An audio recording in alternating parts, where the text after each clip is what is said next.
So hey guys, today I want to go over something that most people don't really worry about but is much more important than you think. I am going to go over sleep. So first, let's briefly look at the different stages and types of sleep. So there are two types of human sleep: rapid eye movement sleep and non-rapid eye movement sleep. REM sleep and non-REM sleep for short. Non-REM sleep contains four stages. Stage 1 is awake or light sleep. Stage 2 is light sleep. And stage 3 and 4 are both deep sleep. Yes, very unimaginative names, I know. So, during the first two stages, awake and light sleep, your body slows everything down, meaning your heart rate slows, your temperature drops, your electrical brain activity slows down. The third and fourth stages, your brain has big brain waves as your body recharges.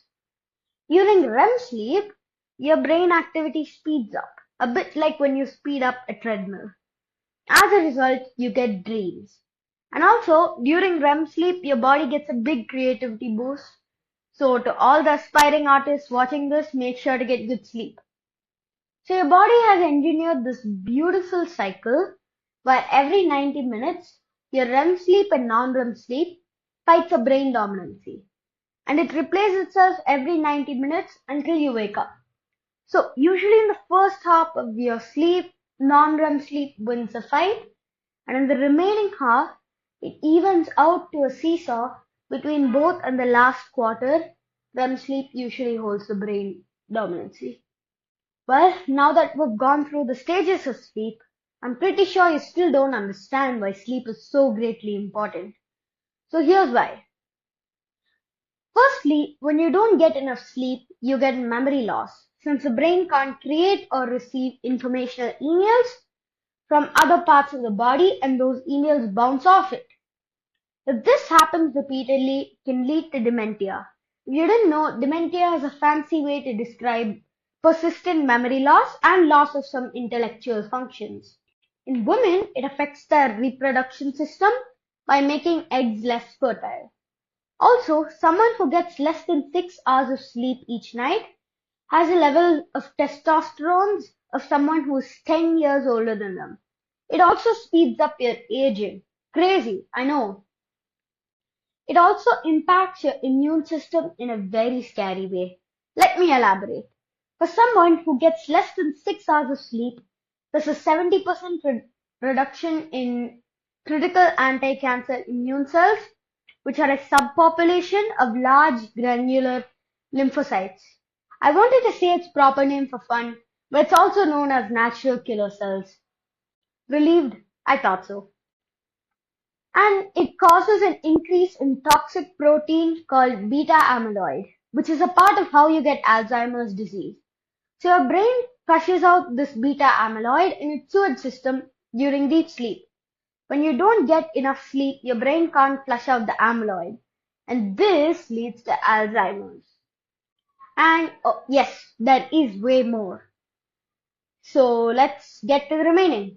And since we weren't just talking about the reduction of anti-cancer cells, I've got a small thing to say, then we can get back to what happens when you don't get enough sleep. So this can lead to bowel cancer, prostate cancer, and breast cancer. Now let's get back. So it also impacts the cardiovascular system, since only during deep sleep do you get this thing, which is like a kind of blood pressure medication, meaning your heart rate drops and your blood pressure goes down.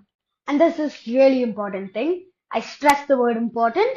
If you get less than 6 hours of sleep, there's a 200% increase in risk of having a fatal heart attack or stroke in your lifetime. The result of all this is the World Health Organization classifying any nighttime job as a possible carcinogen, meaning that may cause cancer because of the disruption of your sleep rate rhythm.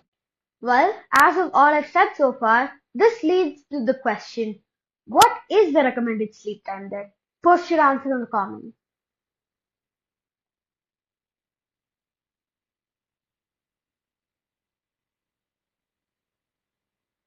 Well, the answer to that question is that you need 8 hours of sleep a day. Did you get it right? Tell me in the comments. Now, before you go, let me give you a few tips to sleep. So, if you can't sleep, then get out of bed. Because experts say that if you get too much stress in the place where you sleep, you will associate negative feelings towards it. You can also try meditating. If you need to, you can also read a book to fall asleep. But read something that's mentally exhausting. This isn't an excuse to read novels. If you want something to do before you go to bed, then before bed, 30 minutes before you sleep, let your body unplug and do something that relaxes you. Also, do not use your phone. Some people think that this is a good way to fall asleep, but it's actually bad for you since the blue light tricks your eyes into thinking it's day. If you're in bed, then relax your body, work your way up from your toes to your head, since your body will produce stress hormones if you're anxious. Also, stick to a routine, since the more consistently you set your bedtime, the quicker your body realizes it's bedtime and it should shut down. This may sound counterintuitive, but try to stay awake, because it's easier to sleep when you aren't obsessing over this. This is scientifically proven. So if these don't work for you, the basic idea is to make yourself bored, so do whatever makes you bored. Well, thanks guys, but that will be it for today. Also, thanks for watching and please like and subscribe and share this with friends and family. Help raise awareness and have a good sleep.